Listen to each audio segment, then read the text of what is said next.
si queréis, nos metemos con otros ámbitos laborales, salidas laborales, yo qué sé, la educativa, la deportiva, por hacer un poco hincapié en las menos típicas, ya que lo normal es que se conozca solo por la psicoterapia.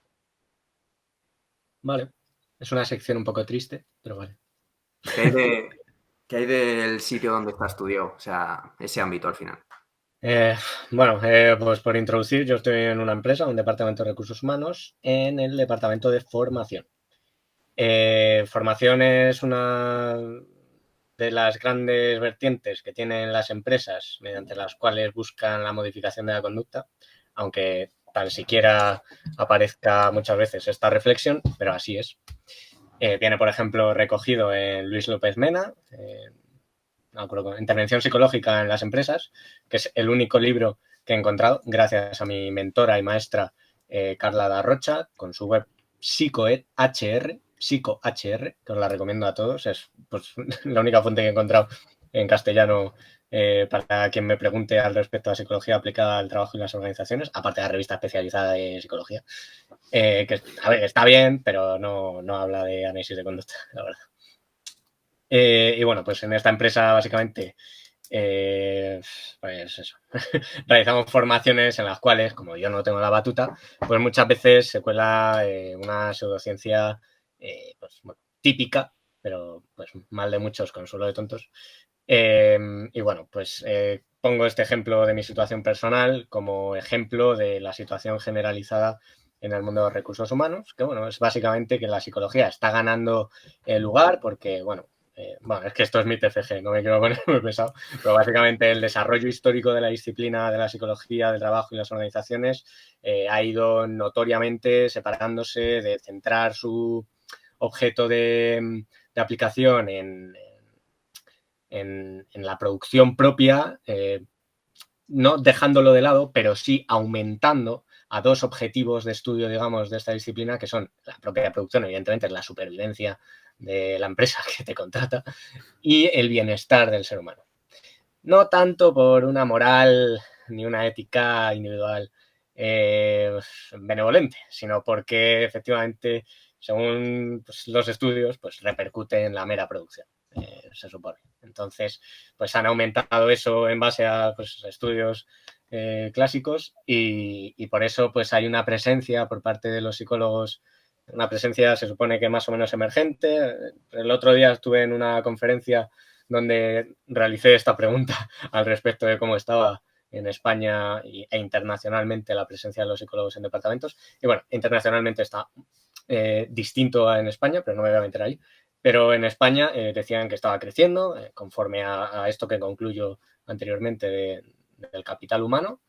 Pero sin embargo sigue siendo un crecimiento que no va de la mano de todo lo que enuncio en mi divulgación, que sería pues una ciencia informada por su matriz filosófica y una filosofía informada por la ciencia, que dé su devenir en una psicología aplicada que realmente actúe sobre el comportamiento de los empleados, de los trabajadores, y de una forma, pues como hemos venido contando en la psicología clínica, como sería deseable en cualquier ciencia aplicada de una ciencia eh, clásica. Entonces, bueno, pues en psicología del trabajo, aparte de esta zona de formación que os cuento, en la cual realmente tu aplicación como psicólogo va a ser tratar de evaluar el impacto de estas formaciones, tratar de organizar estas formaciones, ver las necesidades de la empresa, etcétera, pues podéis encontrar otros sectores clásicos como son la selección de personal, la gestión de recursos humanos, todo este tipo de cosas donde la psicología la verdad es que tiene bastante presencia, pero le ocurre igual que en formación. En selección, pues os vais a seguir encontrando test que, bueno, pues que pues, no tienen coherencia filosófica, como venía comentando, etcétera. Y bueno, en realidad hay muchísimas aplicaciones, también está entrando con mucha fuerza la metodología y la estadística. De hecho, pues bueno, sería un debate interesante hablar con dirigentes al respecto de qué quieren, porque si os interesa esta rama de la psicología, tenéis que saber que se está demandando a mucho metodólogo, a mucho estadístico, a una disciplina que se ha creado nueva que se llama la ciencia de datos, que viene pues, de manera emergente a partir del Big Data, de la inteligencia artificial, los chatbots, etcétera, que son aplicaciones al respecto de una selección de personal masiva. Conforme ha evolucionado el mundo, pues se ha necesitado una selección distinta a la típica pues, de un anuncio por la calle, y ahora pues echa la instancia uno de Málaga y uno de Tarragona a la vez, y bueno, pues se ha aumentado el cupo de personas que mandan sus solicitudes, y por tanto la tecnología emergente al respecto pues ha aparecido. Y la psicología, aunque yo, por ejemplo, en mi TFG argumento que necesita incorporar en la especialidad, porque yo pues en el último curso tuve especialidad de trabajo y las asignaturas eran dedicadas a ello, pues yo eché en falta, y digo en mi TFG, asignaturas de lógica, muy relacionado con la programación, asignaturas propiamente de programación, People Analytics, y todo este tipo de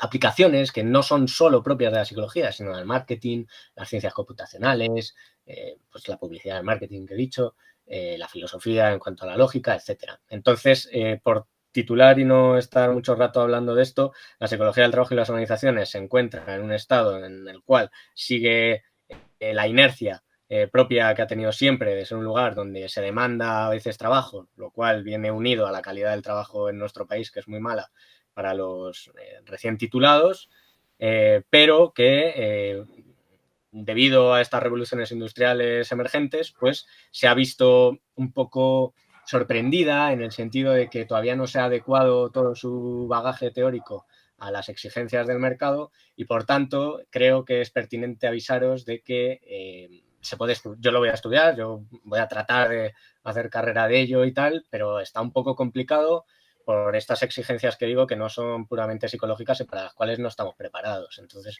pues muchas veces vas a ver ofertas de trabajo que sí, que dicen que puedes ser sociólogo, puedes ser psicólogo, pero claro, que tienes que saber pues todas estas aplicaciones propias de la ciencia de datos que dan no es que las den en metodología puramente, pero en metodología aprendes las bases necesarias para luego especializarte en ello, y si no tienes ningún tipo de bagaje tecnológico al respecto, pues es un poco chocante. Aún así, todavía hay muchos oficios que son puramente de psicología.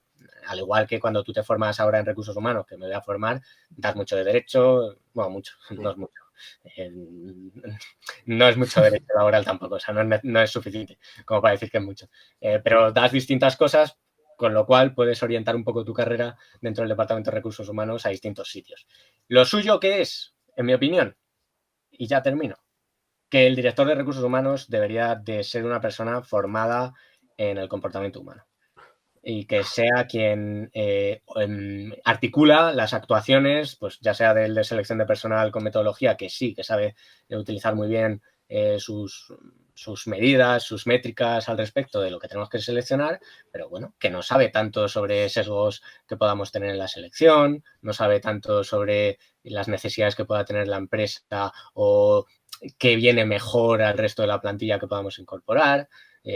Pues al respecto de hacer un contrato y saber hacer un contrato, pues bueno, está muy bien, pero necesita pues de saber cómo comunicarnos con una persona cuando hacemos un contrato. Todo lo que decíamos de la relación terapéutica se puede trasladar ese estudio a la relación que puede tener un empleador con el empleado, etcétera. Entonces, bueno, pues creo que sería muy pertinente que la psicología tuviera más importancia todavía en los departamentos de recursos humanos, y que a su vez integrara en sus estudios todos estos brazos articulados que debería tener todo el departamento de recursos humanos para tener una armonía más eficaz, básicamente. Nos dice de nuevo Chalas por el chat que qué opinas de los test proyectivos para la selección de personal, Diego. Y por cierto, también ha dicho que a Luis, que perdón por llamarte Luismi. No. Sí, a mí me llama Luis mi familia. Es decir, que A lo mejor es encantado, sí. No, hay muchos amigos también, de los que son más pequeños. Me llama Luis, o sea, que me ha traído buenos recuerdos. Muy familiar. Bueno, los test proyectivos. Pues evidentemente mi conclusión es que test proyectivos sin más me suena vacío. Me tienes que decir test proyectivos en referencia a qué, pero todos tenemos en mente los famosos test de Rorschach, por ejemplo, al respecto de la personalidad. Bueno, pues si estamos evaluando una personalidad como entidad oculta las personas y que solo sale a la luz cuando vemos unas imágenes, pues bueno, pues estaremos equivocados. ¿Por qué? Pues por esa coherencia filosófica. Porque la personalidad no puede ser una entidad, no puede tener un comportamiento aparte de que pueda tener el organismo y no es una explicación plausible de la conducta humana a día de hoy. Que lo pongan a prueba si quieren, pero a mí con retórica y literatura me suena más a magia que a otra cosa. Pero, ¿qué tienen los test? Que añaden información. Todo lo que añade información está muy bien. Ahora bien, hay un coste de oportunidad, hay un tiempo, hay unos costes, etc. Yo antes de hacer un test proyectivo haría otras tantas cosas. Pero entiendo que añade información y es lo que se suele decir. Pero todo lo que haga mención a un supuesto inconsciente o subconsciente como entidad y no como la puede, por ejemplo, conceptualizar la ciencia cognitiva al respecto pues, de los estímulos de los cuales no podemos ser conscientes o los distintos tipos de consciencia, que es todo un estudio científico y filosófico, lo más riguroso del mundo y que está muy bien, haciendo referencia a lo anterior, no me interesa, básicamente. Pero añade información. ¿Qué más ámbitos tenemos aparte? Bueno, Diego nos ha hablado del organizacional, de psicología del trabajo, como lo quieras llamar cada uno. ¿Qué más ámbitos podemos encontrar como posibles salidas laborales, Luis? Pues que hay muchísimos, hay muchos. Yo voy a hablar, por ejemplo, en mi caso yo entré al grado teniendo clarísimo que no quería hacer psicología clínica. Y aquí estoy, que soy, psicólogo sanitario, ¿no? Y fue precisamente por tener análisis funcional en esa asignatura que iba por ahí. Pero yo entré pensando que, por ejemplo, la investigación es una salida y a mí era lo que más me llamaba. Claro, la ciencia en España está como está. Entonces, si te gusta, adelante, a por todas. Si puedes permitírtelo, si puedes permitirte vivir de aquella manera, hacer esos sacrificios, pues adelante, tienes tus becas. Sí te diría que es muy importante que vigiles las notas, porque eso es algo que creo que es muy importante para la gente que ahora mismo está o entrando al grado o que lleva poco tiempo. Las notas son importantes. No tanto porque te evalúen a ti y lo que tú valgas o lo que sepas, por desgracia, pero sí para acceder luego a becas o acceder a másteres. Entonces, bueno, para la FPU, por ejemplo, tienes que tener más de un 8 de media, creo recordar. Para la FPI creo que 7,5, no sé. Me suena que estaba por ahí, ¿no? Lo mismo me estoy equivocando, pero vamos, que la nota es importante y que no la descuides. Entonces, la investigación es un campo muy interesante en el ámbito que te interese. Y luego, pues, ámbitos aplicados es que hay muchísimos. Sin irme muy lejos de lo mío, psicología de la salud, por ejemplo, medicina conductual, trabajar con personas que sufren enfermedades médicas y que tu trabajo como psicólogo pues, puede mejorar mucho su vida o prevenir enfermedades también. Que hay muchísimas enfermedades que se desarrollan tras patrones conductuales que no son beneficiosos a largo plazo. Entonces, bueno, también adherencia al tratamiento médico, etcétera. En fin, por ahí se puede abrir muchos caminos. Pero también hay psicología jurídica y criminal, la psicología educativa, trabajar en centros educativos. ¿Qué más? A mí personalmente me llama mucho la atención, relacionado con la psicología de las organizaciones y el trabajo, la ergonomía cognitiva, por ejemplo, que para mí ergonomía cognitiva cognitiva, no sé si decir cognitivo-conductual, me gustaría que fuese más, porque claro, ahí, por ejemplo, en ese ámbito, la interacción humano-máquina, por ejemplo, o interacción con objetos, el diseño de los objetos, el diseño de los móviles, de las aplicaciones, eso es comportamiento humano. Entonces, bueno, para que se adapte al usuario, que el usuario sepa interactuar con él. Hay un ejemplo que me gusta mucho, muy simple, en un libro que de Donald Norman que se llama La psicología de los objetos cotidianos, muy divulgativo, muy sencillo, que habla de las puertas. Tú te aproximas a una puerta y ¿cuántas veces no te ha pasado que la puerta vas a empujarla y no se abre? En realidad se tira, ¿no? O al revés, tienes que empujar y... ¿no? No sé cómo he hecho el ejemplo, pero bueno, al revés. Pues tan sencillo como si no pones tirador, la persona no va a tirar. Claro. Si pones una placa, simplemente la persona dice, pues no puedo tirar, pues tendré que empujar. Y empuja y ya está. Y se mejora el flujo de personas, etcétera, ¿no? En ese ambiente. ¿Qué más? También relacionado con esto, el ámbito de la seguridad en aviación y en centrales nucleares, por ejemplo. Cómo afecta la fatiga. Pongamos el caso, por ejemplo, controladores aéreos, controladoras. Pues bueno, todo eso es un esfuerzo cognitivo y también un montón de estímulos con los que la persona interactúa y un montón de conductas que la persona tiene que automatizar, que tiene que aprender muy bien, ¿no? Que ahí trabajan psicólogas. Entonces, a mí, por ejemplo, es un ámbito que me gusta.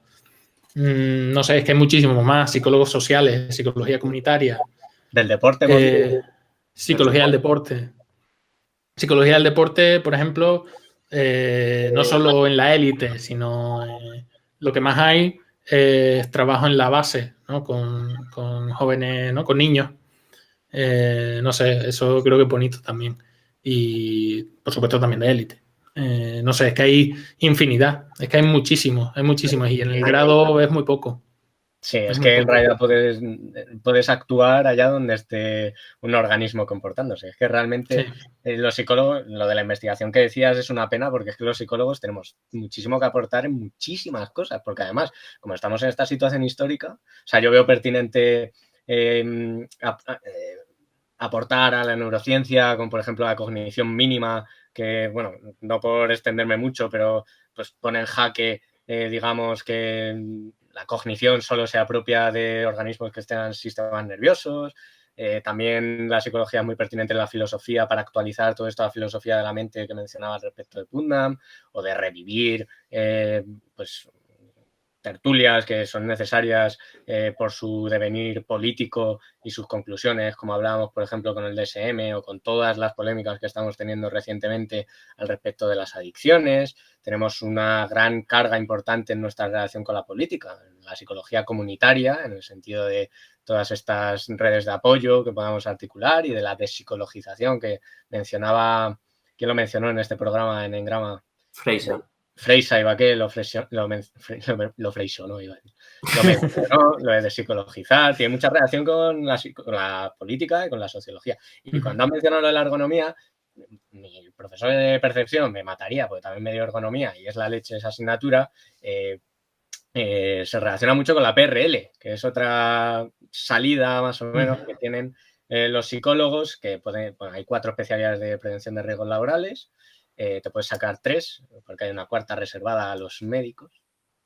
Y bueno, al respecto de lo de la carga que puedan tener, por ejemplo, los controladores aéreos, pues en psicología somos quienes nos hemos encargado de hablar de ello. Por ejemplo, pues aparece la carga mental. La carga mental sería un concepto que se utiliza en psicología para hablar de este tipo de cuestiones. Y tengo aquí un libro, guía de intervención, que me parece que está bastante bien, que es Carga mental de trabajo. En sus raíces explicativas son de procesamiento de la información, que no me gusta demasiado, pero tiene otros apartados en los cuales son de evaluación y de explicación de los conceptos, donde me gusta. ¿Por qué?